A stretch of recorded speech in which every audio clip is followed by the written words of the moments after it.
This video was made possible by Brilliant, an online platform for math and science that makes learning fun and rewarding. In his Meditations, Marcus Aurelius talks about mornings twice, once at the beginning of book 2 and once at the beginning of book 5. I'm going to put the quotes on screen if you really want to read them, but essentially, Marcus tells us to do one thing each morning, and that is negative visualization. Negative visualization is when you set a goal, imagine all the obstacles that can get in your way, and then come up with a plan to deal with those obstacles. For example, let's say you start the day with the goal of finishing a big homework assignment. At the beginning of the day, you imagine all of the obstacles that can get in your way. You might get distracted by your phone. You might feel tired. You may have other assignments to work on, so on and so forth. And then you come up with a plan to overcome those obstacles. You might put your phone on Do Not Disturb and put it away so that you're not distracted by it. You might take a nap or have a cup of coffee so that you're not tired. And you might create a schedule for when you'll complete your other assignments so that you can keep your mind focused on the current one. But let's even take it a step further by looking at a new example. So your goal is to ace your calculus class, but you doubt you'll be able to finish an upcoming assignment. You simply have too many other classes and assignments to do. So the first obstacle is finishing the assignment. But if you can't finish the assignment, you're probably going to feel guilty, and this will be your second obstacle. And the third obstacle will be your lingering fear that your grades are slipping in the class. Now let's come up with a plan for dealing with these obstacles. For the first obstacle, we decide that we'll complete the assignment if we have time after completing our other ones. We give it a place on our to-do list. We might not get to it, but we'll try our best. For the second obstacle, we just need to remind ourselves of the reality of things. We have too many classes and assignments to do, and we have to prioritize them in order of importance. This calculus assignment isn't as important as the other ones that we're doing, so it's okay to let it fall by the wayside. And on top of that, we make a commitment to review the solutions that the teacher's going to upload later in the week. That way we're not missing the information for the test. And to deal with the third obstacle, we make a commitment to get ahead on the next assignment. That way we know we'll pick up the slack in the future and prevent our grades from slipping too much. But let's take it another step further with another example. Your goal is to make a living for yourself, and right now, you're flunking out of your college courses. So your first major obstacle is getting good grades. Your plan is to get a tutor and spend more time studying in the library, instead of studying at home. The second major obstacle is that you might actually flunk out of school. If that happens, your plan is to go to trade school instead, to have a backup career. And the third obstacle is that trade school might not work out for you.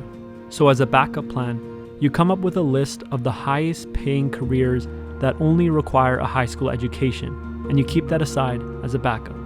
There are at least 3 major benefits to doing negative visualization. The first major benefit is that it can help you see how bad things can get. If you imagine the worst possible scenario, that might motivate you to keep working to avoid it. And the second major benefit of negative visualization is that it allows you to be proactive by anticipating obstacles and getting ready to act in a useful and productive way. If things do go wrong, you're ready to deal with them instead of being taken by surprise. And if things go right, well then you're still ready to go. But I think the biggest benefit by far is this. It allows you to leverage human psychology to your benefit. So imagine a vertical line with a dot in the center. Let's mark off the center axis with a dashed line. This represents your normal state. Not happy, not sad, just neutral. Let's say you make $70,000 a year and that's your normal financial state. And suddenly, you get a raise to $80,000 a year. So now your current state, represented by the dot, moves above your normal state. This will make you really happy for a bit, but soon you'll adjust and you'll get used to it. $80,000 will become your new normal, and it'll be the point at which you feel neutral. Now let's say you get another job and that one pays $70,000 again. Now you move below your new normal of $80,000 and feel sad. But your feelings will adjust again, and $70,000 will once again become your new normal. The same thing will happen if you get a new car. You'll feel happy for a bit, but your feelings will once again adjust, and it won't make you as happy anymore. This process is referred to as hedonic adaptation, and we usually talk about it in negative terms. We talk about how the same amount of money, things, likes, views, etc. won't make us happy anymore, and that we always need more and more. But there's actually a positive aspect to hedonic adaptation, and that's what negative visualization allows us to achieve. With this animation, I showed that the feeling of happiness is actually the gap between your expectations, the dashed line, and your current reality, the dot.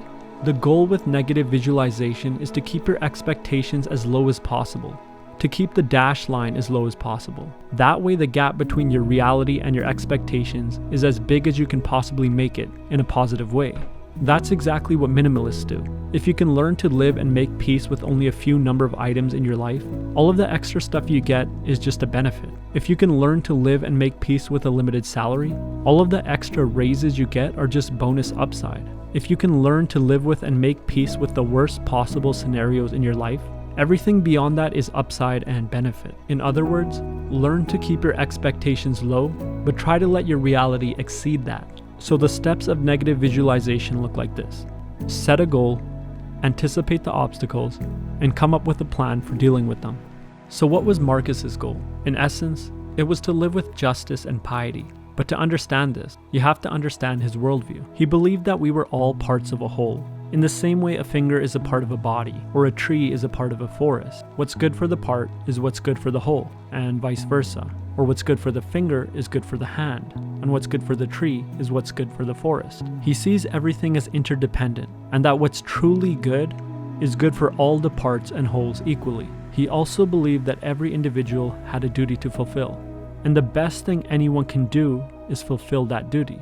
And practically speaking, Marcus was the emperor of Rome, widely known as the last of the 5 good emperors. And as emperor, he had a duty to fulfill to his people, and he kept this in mind on a daily basis. So now that we know his goal, let's take a look at how he utilized negative visualization. At the beginning of book 2, Marcus reminds himself that in the morning, he'll meet people who are going to bug him. He says that they are, quote, meddling, ungrateful, arrogant, dishonest, jealous, and surly, end quote. He fears that these people will make him neglect his duty, and he worries that he'll become angry towards them. So here we see the obstacles in Marcus's way: annoying people, neglecting his duty, and becoming angry or resentful. So what's Marcus's plan for dealing with these obstacles? He uses a series of reminders. He reminds himself that these people act this way out of ignorance. They don't know any better. He reminds himself that they're doing more to harm themselves than they are to him by acting like that. He also reminds himself that the actions of these individuals can't stop him from acting however he wants and still fulfilling his duty. His own duty is always in his own control to fulfill.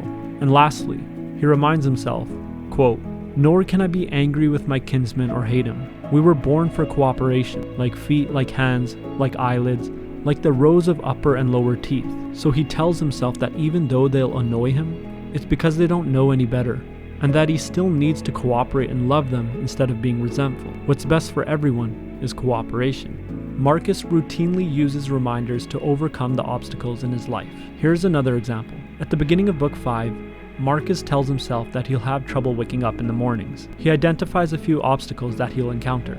The bed will feel really nice, he'll be really lazy, and he'll have excuses for himself to stay in bed.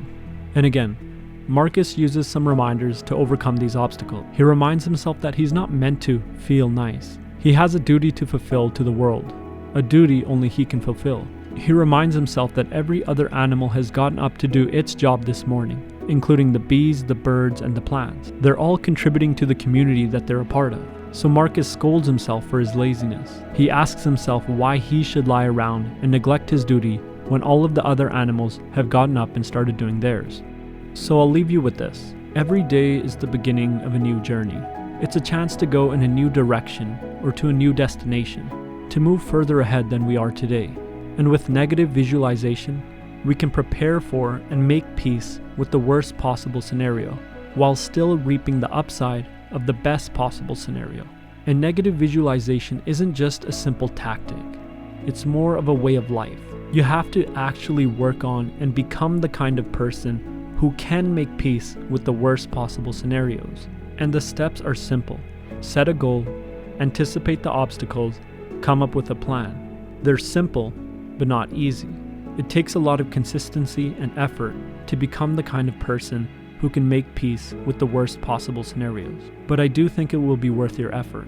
So, with that said, good luck. If your goal is to understand the world better, but you find traditional forms of learning, like lectures, boring, I have the perfect plan for you. Check out this week's sponsor, Brilliant. Brilliant is a website and app built off a very simple yet effective principle. You learn best while doing and solving problems in real time. You can get instant feedback and improve rapidly with Brilliant's interactive learning platform. Jump right into solving problems and be coached bit by bit until, before you even realize it, you've learned a fundamental concept in science, math, or computer science. I'm currently taking their course on cryptocurrency, where I'm learning about the math and technology behind cryptocurrencies by solving hands-on puzzles. But if cryptocurrency is not your thing, Brilliant has something for everybody. You can try a course on logic or quantum computing. Join a community of over 8 million learners today by going to www.brilliant.org/freedominthought or click the link in the description below and you can sign up for free. As a bonus for those who are ready to push themselves further, the first 200 people will be hooked up with 20% off the annual subscription. As always, thanks for watching, and I'll see you next time.